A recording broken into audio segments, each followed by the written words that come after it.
Hey, good afternoon on this gorgeous sunny day, and we're pretty excited to be continuing our series of interviews with artists who are participating in the Riverdale Art Walk. So as many of you know, it's virtual this year, except for our tent tour. And but we are doing these interviews so that you can kind of get a bit of an understanding of what goes on behind all the creativity that happens with the work that is actually at the Riverdale Art Walk. So today I'm going to be interviewing Barbara Buntin, and I can see her right here. So I'm going to go ahead and invite her work, which is going to be great. And hi, how are you? Okay, I'm good. I'm good. Excellent. You're doing an Instagram live marathon. Yeah. Congratulations. I know. Great. I've been on since like 11 o'clock this morning, and it's funny because I'm like, do I have enough time to get some tea? Yeah.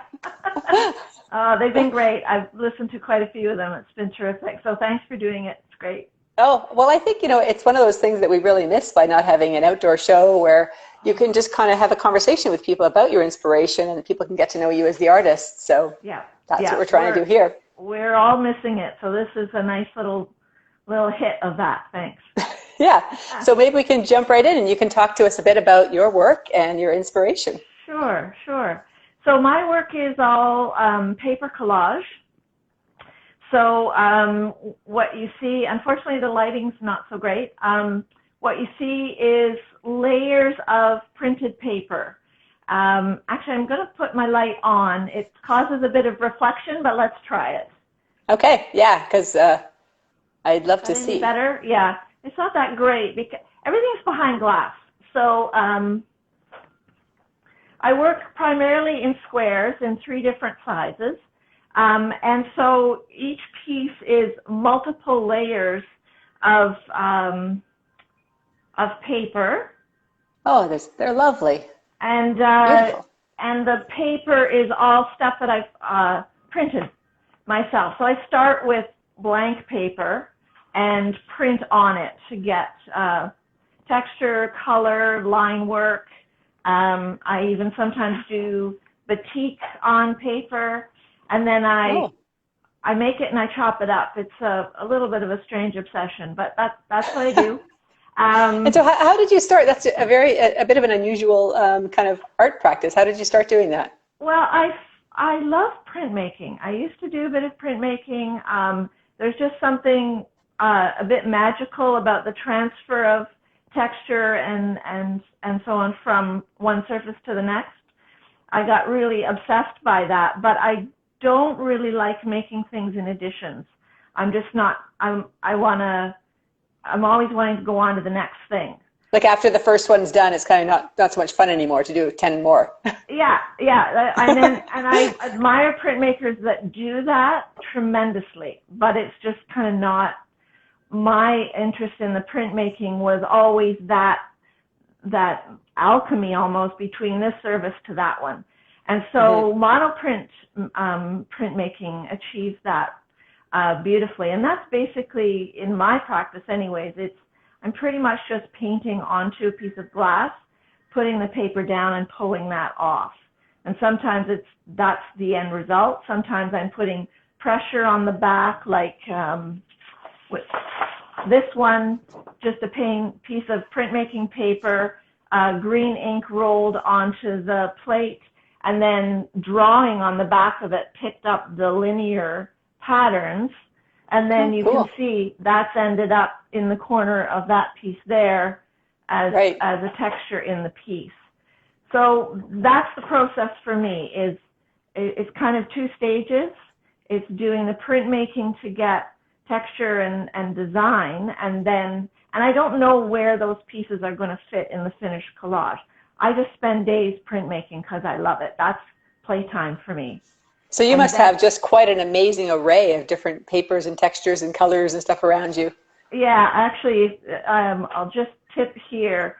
There's like a drawer full here of papers that have all been printed, and I don't necessarily know where they're going to end up. I truly just sort of have fun with that process, and then I start playing with the collage pieces. And I start with a sketch, often from a photograph, but as soon as you add a piece of paper that's already got its own character, it kind of tends to shove other things around. So, I have a bit of a loose abstract composition in mind, but then as soon as I start laying those pieces of paper in and playing with them, it kind of takes on its own life. And I think that's pretty often the case for artists starting out with a great plan in mind, but you have to go with it, right? You're not in control. It's just so interesting. That seems to be the theme these days, actually,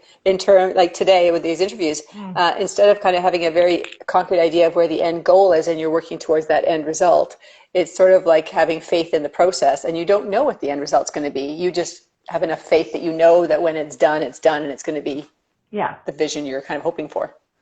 Yeah, I think that I'm certainly learning to let that happen, because I do set out with some sense of the feeling I want to create in the piece. I'm very inspired by landscape, as I think many artists are, but what I'm trying to capture is not so much this is how this landscape looks, but more how I feel in that environment. So some sort of sense of whether it's a peaceful solitude kind of sense, or whether there's that little buzz of excitement about things moving forward or looking towards a horizon and how that makes you feel. I love the opportunities I've had to be way up north. As much as I love trees, being in sort of tundra environments, or even on the East Coast in Newfoundland, I found the same thing. Oh, wow. The absence of trees stunned me, and yet I just felt myself open up in that environment. And I love trying to capture that feeling in the piece, even if I don't stay true to the actual viewpoint. That's important to me. And I find it's a journey, right? I mean, physically it's a journey to get to the tundra, and I guess emotionally and creatively it's a journey to kind of get to the point where you feel like you've captured those feelings and that presence. Yeah. And what's interesting to me is when other people look at the work, they may not have visited the same places as I have or lived the same places, but it takes them somewhere. And that, I love that sense. And that's what I miss about doing shows where you're talking to people and they'll suddenly be telling you about some amazing trip they've been on because your piece took them there in their own imagination. I love that. I think that's really great. And do you ever have people approach you with their photographs or their kind of travel photos to have you kind of incorporate and interpret? I haven't had. It's interesting. I guess I'd be open to that possibility, but no, that's never happened. I think that generally what happens with my work is that there's an emotion that's created by looking at the work, having the conversation, and then people connect to, even if it's not a place they recognize, it's a feeling they've had in the landscape that they're wanting to stay connected to in some way. So I love that. That is very cool. Yeah. And I think you were saying that you only do squares. Did I hear that right? It has evolved into that over the last few years. It hasn't always been the case, but that's where I'm at right now. And I originally found that that format really difficult to design, but now I really quite like that challenge.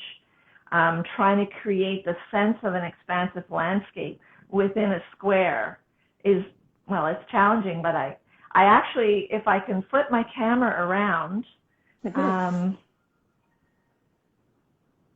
so here is it's beautiful. A diptych that I worked on to sort of still play within the square format, but I did two pieces together to create the bigger landscape. That one's called Northern Night Descending. And it's just a way to create. I just thought it was pretty interesting to work in two pieces. I usually do work on two pieces at once, at least. I find that if I'm only working on one, I dive too deeply into it, and I get too attached to certain things, or I wrestle with things too long. So I usually have two pieces on the go, and I'll just completely leave one alone and move into the other one. And then when I come back to the first piece, I see it very differently. And it's important to have that space, right, from a piece sometimes. Yeah. So I found that working on two related pieces was an interesting challenge. So I've done that a few times over the last year, made a pair. They don't necessarily have to stay as a pair, although they look beautiful together, but that's been an interesting way to sort of expand the vision a little bit too. Well, certainly in terms of the diptych you just showed, it's kind of nice because they look beautiful together as a pair, but they're strong enough certainly to stand on their own as well, which I always think is really important, because you never know how people are going to kind of experience your work, right? Yeah, you can't dictate that. So that's good to know that that was the goal, to keep them strong in their own right. Yeah. I also wanted to say that for me, collage, there's also a metaphor aspect to collage, because when we view a landscape, or when we go through any experience, we're bringing all of our own experiences, our history, our ideas with us.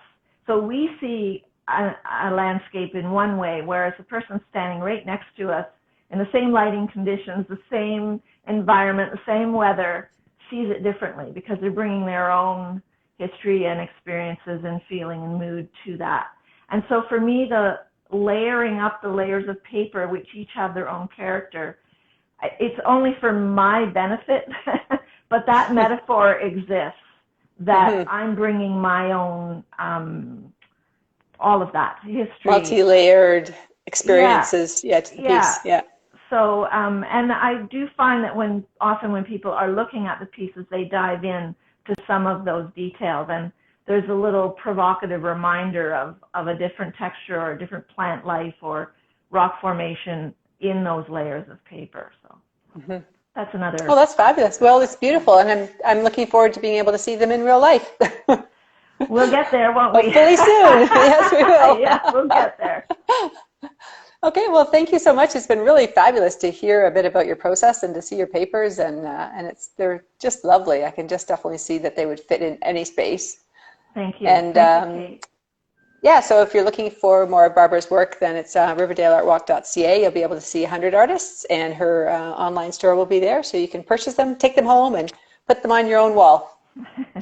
And other than that, we'll talk to you later. Bye. Have a great day. Thanks a lot. Bye.